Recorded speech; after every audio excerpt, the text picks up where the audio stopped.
we felt it was very appropriate today to hear from young people themselves about these skills that we've been talking about and that the research is showing is important. And so we, through a number of partners that we work with over the years, put together a panel of distinguished young leaders and young people. And I'm pleased to turn it over to Eyenga Bokamba, who is the director of Sprockets in St. Paul, and to Reverend Girton-Mitchell, who is the director of the Center for Faith-Based and Neighborhood Partnerships at the U.S. Department of Education. And I will turn it over to them to let them moderate, and I will let them introduce the young people themselves. I've met with all the young people. They're terrific. I'm looking forward to what they're going to say, because I've heard some of what they could say.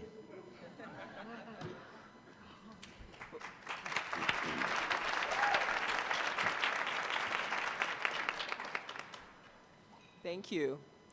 Hi, everyone. I'm Eyenga Bokamba, and I am serving the mayor as the director of Sprockets, and I'm happy to be here along with my co-facilitator. I'll let her introduce herself.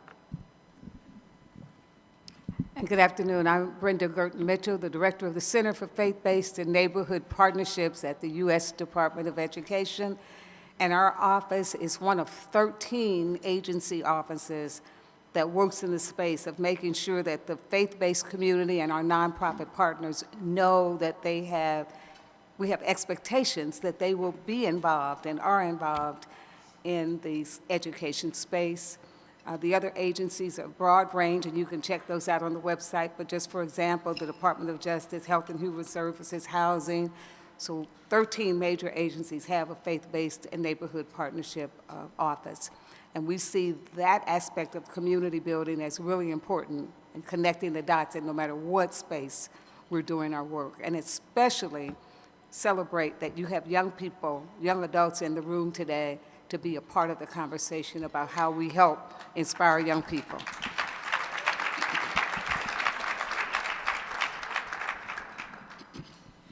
And just for the sake of time, I'm going to have the young people say their names and one salient fact. And you have fact sheets on your tables so you can connect faces and names. But just to do that very quickly, I'll turn it over to the youth panelists if you want to start. So just a name and one fact? One fact. All right. My name is Rich Pennington. And then a fact about me is all my brothers are named Richard, except for one whose name is Terrence, but his middle name is Richard. I'm Brittany, and my fact is I am a commuter student here at the U, so I travel about an hour one way each day. My name is Chava Gabrielle, and my fact is I have an independent study with St. Paul Public Schools as being a part of their arts literacy team. Cool, my name is David Kim, and I am studying classical homeopathy. My name is Gal Zuapa, and a fact about me is I have a birthmark the size of a bumblebee. My name is Hannah, and I am the captain of my robotics team.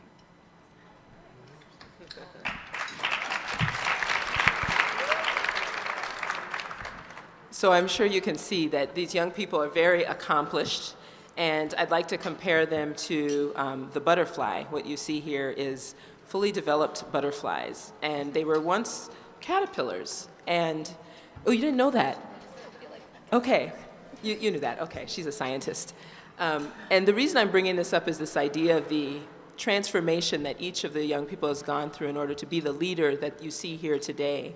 The caterpillars have what is called imaginal cells that transform them into the butterfly. So the fact of the matter here is not for us to question whether or not the young people here are okay. It is to say, how can we create the conditions for their success, and most particular, create the conditions for their success through supporting social and emotional learning. So what I'd like to do is frame this by way of giving them several questions where they share with us some of their experiences. And the first question being, and I have had the privilege, as Dale has, of hearing about their successes and challenges, and wondered if they could pick one skill in the social emotional domain domains that they possess that have helped them overcome a significant challenge. So what was the challenge, and how did the social and emotional learning and expertise that you possess help you to overcome that challenge?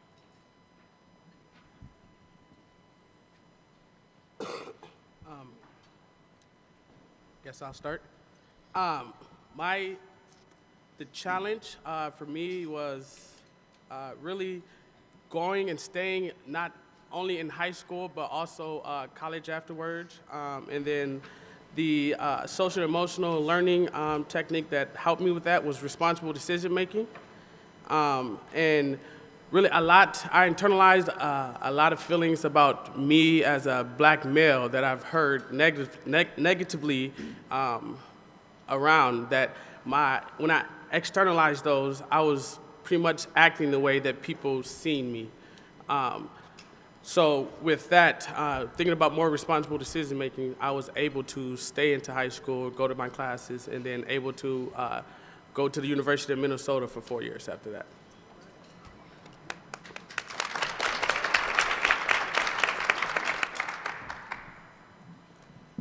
So my skill or significant challenge is I'm an extreme introvert. I don't do a lot of communication stuff. I can do it if I need to.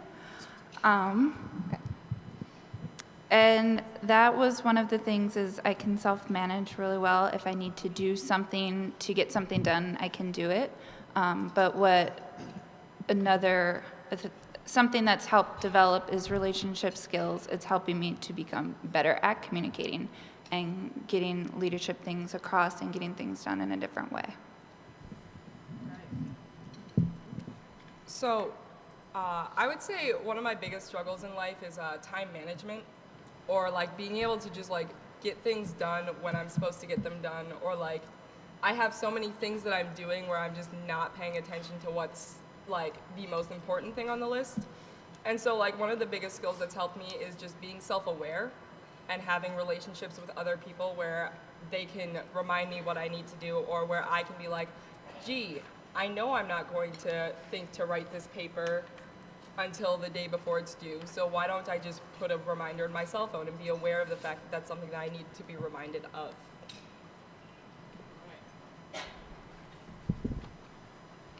So I think, on the one hand, I could respond with my own experience, but I think, I'm the research justice manager at Youth Prize, and what we really wanted to do was, I'd like to say that like we can share our experiences, but also young people can do really rigorous critical research, and so I'd like to respond from what our team has done.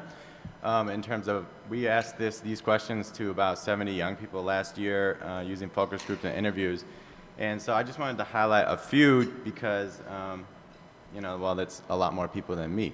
So a few were just, and the way that we asked this question was actually more like, so what was it in your life that helped get you to where you are? Because a lot of times we have to translate the question for young people to really, be able to vibe with it. So one was having an older person from the same culture be there for them as a mentor. It was almost always talking about older folks being present in their lives.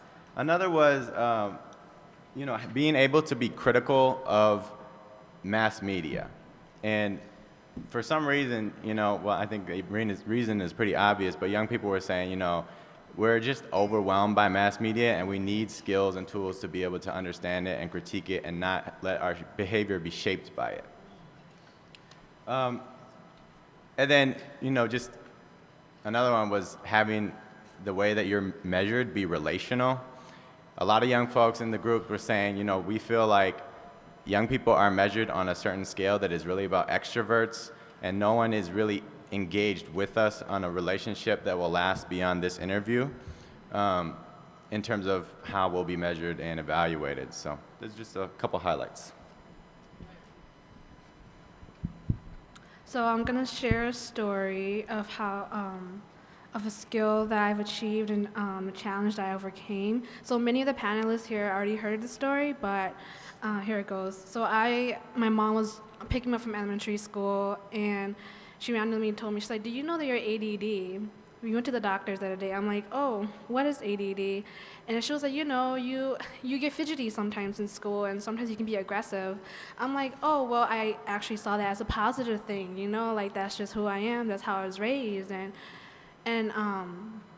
she didn't want to take me to the hospital and be diagnosed to the doctors because she didn't want me to be seen as weird or anything, So she enrolled me in dancing, and so in dancing, I was able to find my deepest passion, but at the same time, I was also able to find my deepest pain at the same time, because I didn't think being ADD or diagnosed ADD would make me seen as a weirdo or weird or different or anything, but that's one challenge that I overcame. And a skill that came out of that was resilience, because I saw my challenges as my motivation. I think one of my biggest struggles in life is I like to take over and kind of lead everything. And I find that I'm limited with time, like we all are, and I often find I can't be in every place at the same time. And so like with robotics once, I was running around and I was like, I need food, but I also need to teach you guys how to do this. And they're like, we can handle this, we know how to do this.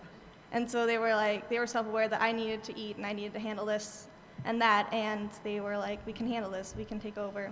We know where your limits are, and we know where our strengths can take from there. So.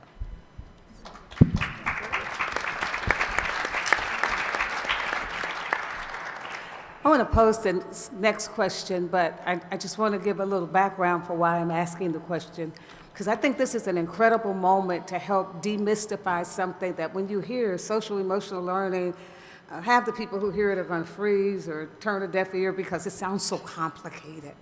But when we look at our own life experiences in the context of a conversation like today, and one of the questions, well, now that you know about this, what would you do differently? It made me think about the fact that even though I was the first person in my family to have the privilege of going to college, one of 7 children, my mother and my grandmother were always providing positive affirmations. They didn't know that's what they were doing. That's what they were doing. I didn't know that's what they were doing. And the one that stayed in my mind forever, I probably think about it every day, is if life gives you lemons, make lemonade. And from as long as I can remember, that was something that was said to me constantly. Did I know they were teaching me persistence and resilience and grit and all of that kind of stuff? So how do we put this in everyday language so that parents and community leaders, the trusted voices, are able to align what they're doing with what we're trying to do to help make this meaningful and real in the lives of people? My pastor's wife started saying to me when I was 4, "You're going to college." I thought that was a street because nobody else had ever talked to me about college, and yet I have that memory all of these decades later. So what person or experience in your life as leaders helped you to decide to move forward and become a strong leader? Was there a person, an incident that helps to illustrate the point that what people speak to you can help you become what you might not have imagined you could be?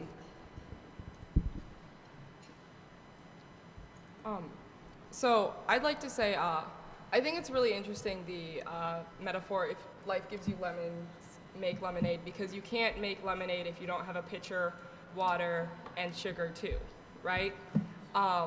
And so I think that the people in our lives are those pitchers, that water and the sugar. And so I would say the people who have helped me the most in my life with my social and emotional learning have been my theater teachers. I do theater and I'm a spoken word poet, and so it would be my theater teachers and just all of the adults who encouraged me to do my art, especially my father, who was there with me. He didn't necessarily understand what I was doing ever. He still doesn't, I don't think, but he has always been there to tell me if I want to do it, he will sign off on it as long as it makes me happy. And so I think it's just the adults who are willing to take a step back and watch you do what you need to do, while also being there to catch you if you fall.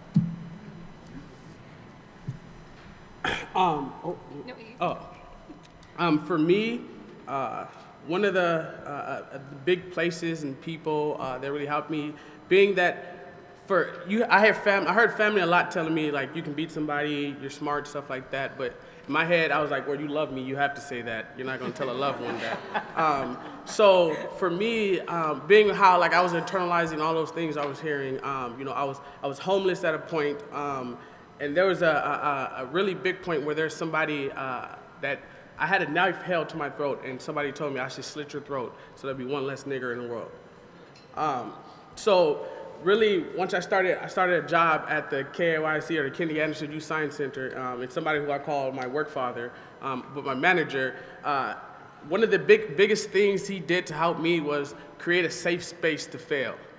One of the first times I talked to him on the phone, before even getting me into an interview, I called him a pimp on the phone. But then as I came in, he built a relationship with me, and once I had that safe space to fail, he also just helped me along the way. So once I failed and I felt safe with it, he came in and gave me feedback on it, and I didn't take it so defensively. I've had different mentors and different leaders who have been really open to the idea of leadership being development, and it's not just a positional type of thing. And they've been really great about challenging me and giving a bunch of different resources and things that you can do, and then saying, what do you want to do? And setting the challenge, just do one small step. And then again, with the parents and the family, they've been there supporting. And when it gets to be that I took too big of a challenge or I just want to give up, they're the ones there saying, well, you can do it. Think about this way, and kind of how to move past it. So it's a lot of the support from the two angles, like we're talking about, the academic as well as the home and family, where they're challenging and supporting at the same time. And I don't think they ever realized that they were doing it at the same time, like one would challenge and one would support me. But it definitely helped move my leadership forward and what I wanted to do and how I wanted to do it. Well, one of the biggest things for me was a space to really, well, Dr. Kimberly, right? Yeah, Dr. Kimberly talked about the heart. And one of the biggest things for me was a space to express from the heart. You know, you go to college and you're taught to really express from the mind, almost exclusively. And Jessica Jackson was my mentor at my university, taught a class, and the way that I encountered this space to express the heart was, it was called Circle. And Circle is a really old tradition. We use a talking piece found in many indigenous cultures around the world. And Circle allows everyone to be listened to. It also builds your listening muscles as you listen to others and work really hard to not prepare your statement, as we probably did on this panel. The heart is really the core of Circle. It's about moving away from the mind and into the heart. And, we've actually brought Circle to Youth Prize and implemented it once a month. And it's amazing how, it's allowing 50-year-olds and, older folks to really do social and emotional learning once a month, where we talk about stories. And actually, we're at the point now where we just shared our fears and insecurities, which was kind of a leap in our office. But, it is what you're talking about in terms of the heart, Kimberly. And it's just a space for expression. And I think, leadership really allows that space for expression. And, Ms. Wookie has been really supportive of it. And then, for me, in my studies of classical homeopathy, it's just a continuation of Circle, really, in terms of, as a homeopath, you sit with somebody for 2 to 3 hours on the first time, versus, the 7 minutes you get in a mainstream medical office. And, it really is about getting to the heart, including the social, emotional, as well as the physical in health, right? I found that someone who's really influenced my leadership is my mom. She is the leader of, she's the director of a charter school, and I've seen her so many times on the phone just talking and being like, I don't think we should do that. This is more of, we should do it this way, and she asks questions, and she doesn't say, do this, do this, do this, but at times she does because, you sometimes you have to with people, but, she's more of, why don't we try this, and if this doesn't work, we can do this, but let's work through it together. Okay.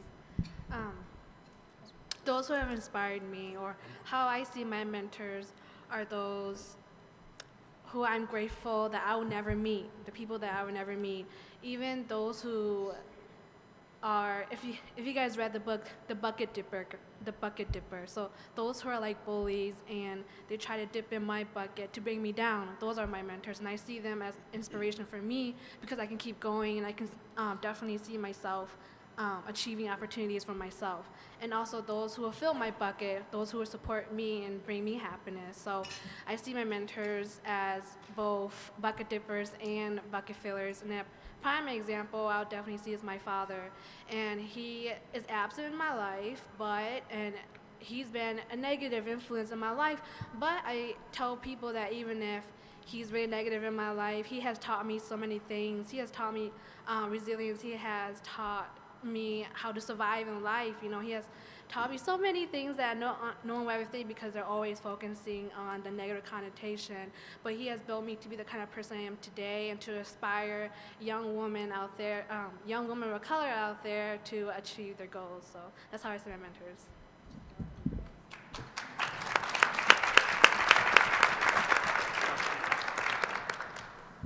So our final question has to do with institutions. And we've talked about the individuals who have changed us and impacted us. And I'd like to switch the focus a little bit to open up the idea of what institutions in your lives have done, which institutions have helped you. So we think about our experiences in K-12, think about college, if you had a chance to experience college yet. I know two of our panelists will be going to college. And then we have community institutions. And for me, growing up, the community institution that probably shaped my life more than anything was the museum. And I grew up in Gary, Indiana. My mother was head of libraries there. And she used to take me to Chicago every weekend, and kind of fling open the doors to the museums. And I would go in and talk to the paintings. And luckily, the museum staff let me do this. So I would go talk to the paintings, and then I would have the paintings talk to each other in my head. So I'd run back and forth between paintings. And I think that there is, while I don't have research to show this, I think there's a direct relationship between my ability to have that free time to be able to do that in out-of-school time, and my eventual success in college and grad school, and being able to be an artist and frame my life in that way. And I'm wondering, for our panelists, where are those moments where you have felt the most supported by an institution?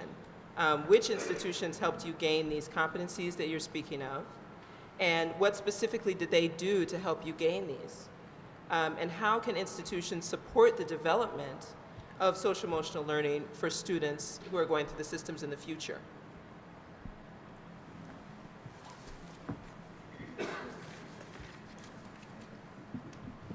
So I can start off.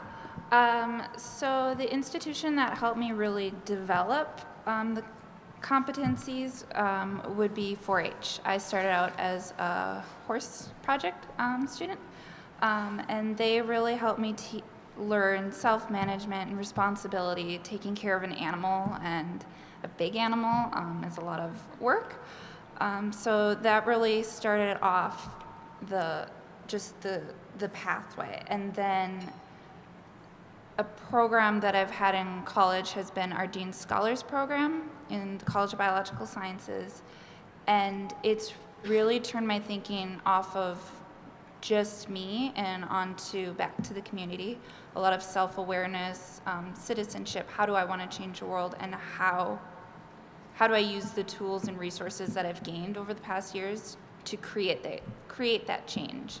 And that would be helping me to develop future students.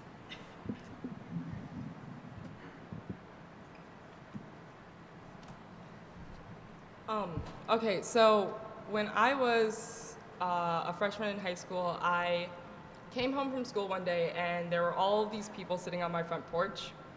And I was really confused because I knew one of them, like she and I had been friends since 6th grade, and the rest were just like people. that she was friends with. I didn't know that they knew where I lived or anything. But it turns out I lived in a duplex, and the person above me, they were all really good friends with him. So I sat down and I started talking to them, and they all were writers and poets. I had been writing myself, but I hadn't shared any of it. But they encouraged me to share it publicly. And then eventually, about a year later, I started going to poetry slams. And so I was 15 years old, sneaking into 18 plus poetry slams, telling everybody that I was 19. And they kind of just like waved it off because they're like, she's not gonna do anything, she's not gonna get anybody in trouble. So, and it was through that, through this community that really took me in. I was considered like the baby of the poetry family. I had these people who really encouraged me to think about what I was saying before I said it, because that was a problem that I had. I would never think, I would just say things. And think about how I'm going to process the way I'm going to put them together. And that really carried into my schooling, in which I was able to, I started doing theater. All of my friends who I were friends with at the time had graduated from Central High School, and they were all a part of Central Touring Theater, which was a touring social justice theater. And so I joined that class, and my mentor, Jan Mandel, set up these ways to get students into teacher workshops through arts literacy, which is incorporating arts into the classroom. And it was through those institutions where I was able to hear other people who connected with me about how I felt about what was going on in my social life, what was going on in my society, and also be able to express how I feel like we can address these issues, how I feel like we can work together to do things.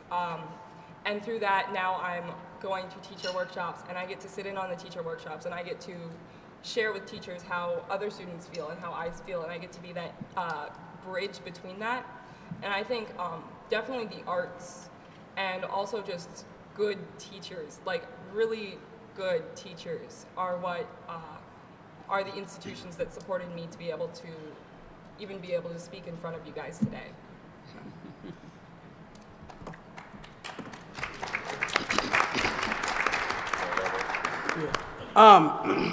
One thing, or a couple, starting in high school, I had a couple teachers, Mr. McLeod, Miss Hopin, French teacher, that built positive relationships with me.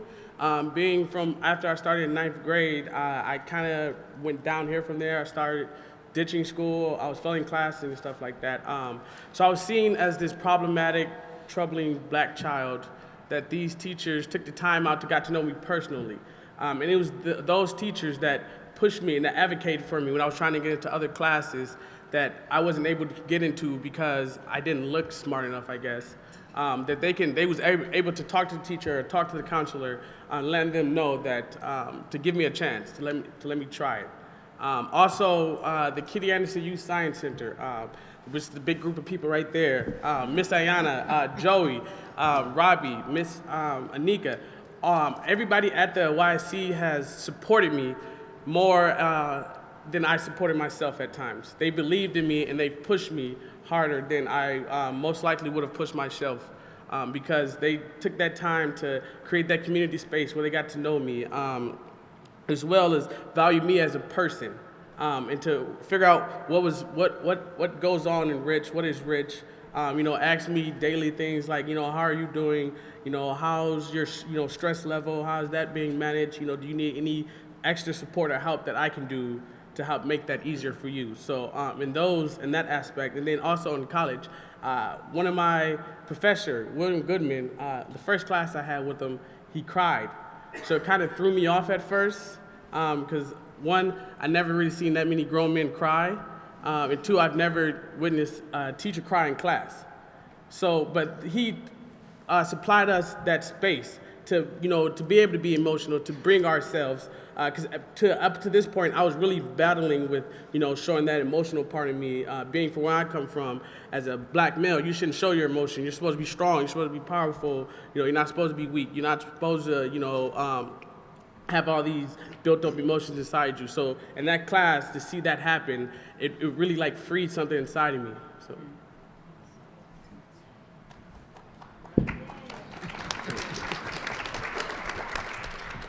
I forgot to say that that project that we did last summer was supported and funded by the Minnesota Department of Education.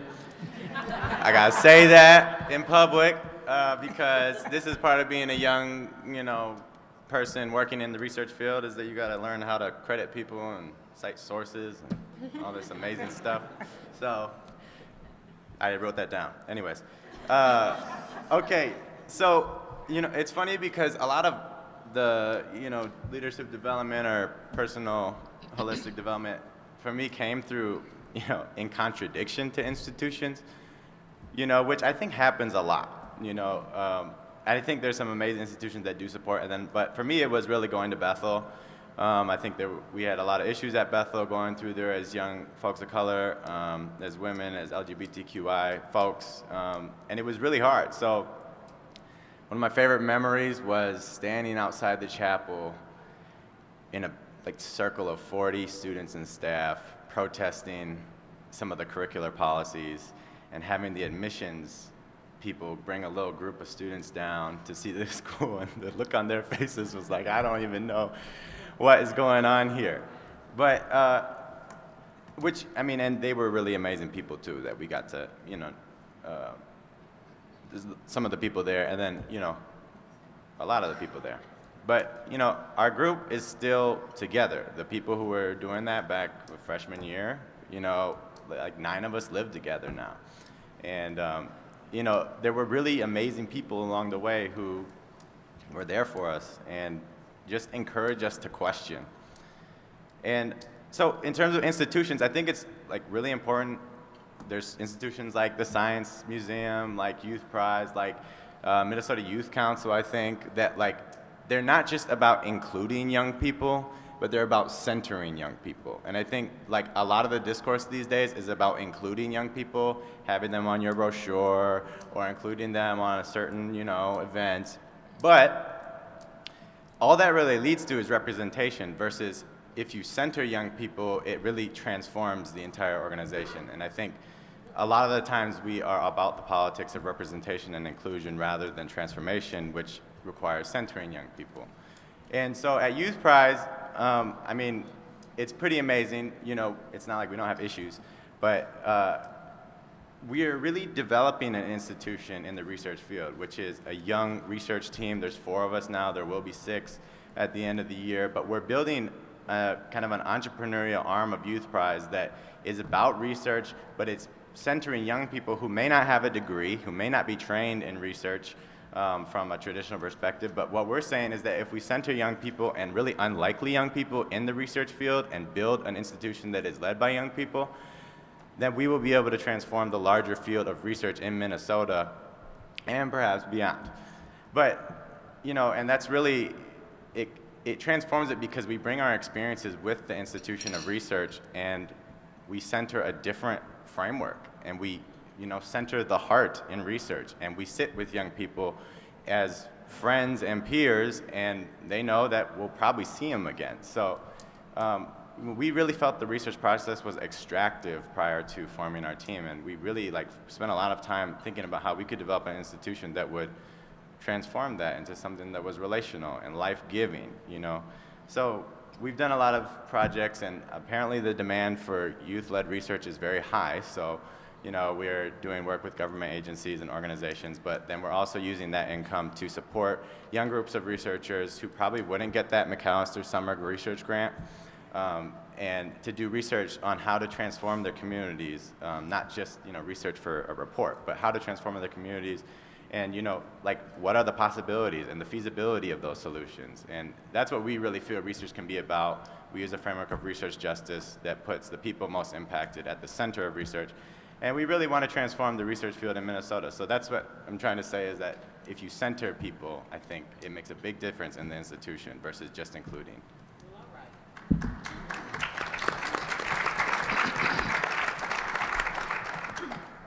Okay, so I kind of forgot my answer in the question. So what was the question? So what is an institution that has helped you become a competent leader with these high social emotional learning skills?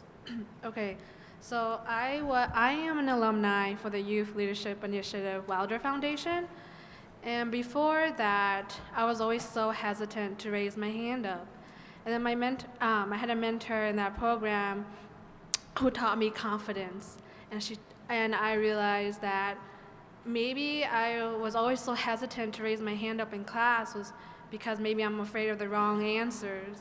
And I'm always searching for answers, and maybe I just need to acknowledge and embrace the education and the liberation of education, and that knowledge is power.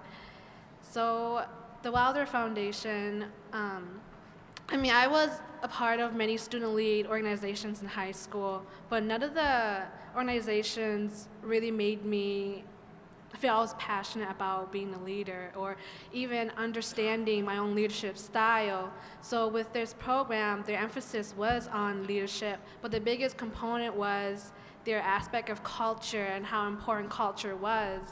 And so even growing up as a young Hmong woman, many of my elders, or even in general, or just there's this idea that young people don't necessarily care about their culture, or that they just don't want to know their own culture. And I felt that I was one of them, seeing that my culture was a burden because I wanted to be a part of this dominant white culture, so my culture felt faded away, and I just didn't acknowledge and embrace it anymore. But being a part of this organization, they really emphasize culture, and I realized that there's no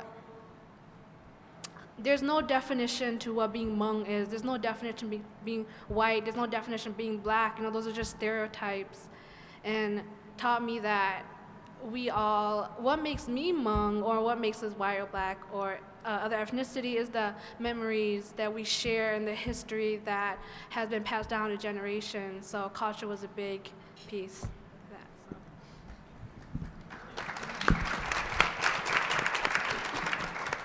that. So an institution that has really helped me become who I am and have become such a great leader with social and emotional qualities is my robotics team again.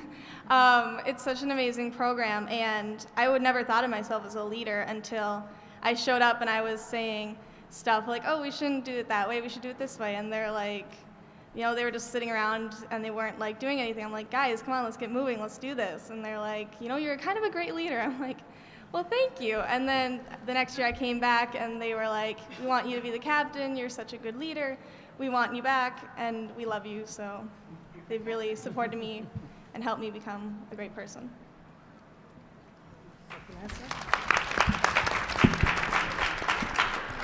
I think you would agree with me that we could listen to the stories of these young people, these young adults, for a long, long time, but we have come to the end of our assigned time. I'd just like to underscore that if we heard nothing else, we know that relationships are key, that our organizations and our institutions are key. In my life, I trace back, it was the church that provided our very poor family the opportunity to go to a museum or to go to the World's Fair, to do things that we never imagined doing. And the dots do connect now, and I look back and see the adults who cared enough about us to take time and invest in us. So I would just like to leave this as a thought for all of us, understanding that relationships are essential, and we can all do something that encourages and helps somebody else move forward, even while we try to define this sort of complicated space of helping our world embrace the notion that habits of the heart are important. This quote goes something like this: my right hand is being held by someone who knows more than I, and I'm learning. My left hand is held by someone who knows less than I, and I'm teaching. But both of my hands need thus to be held for me to be all that I can be. Let's go on and encourage our young people to do that hand holding and become all that they can be.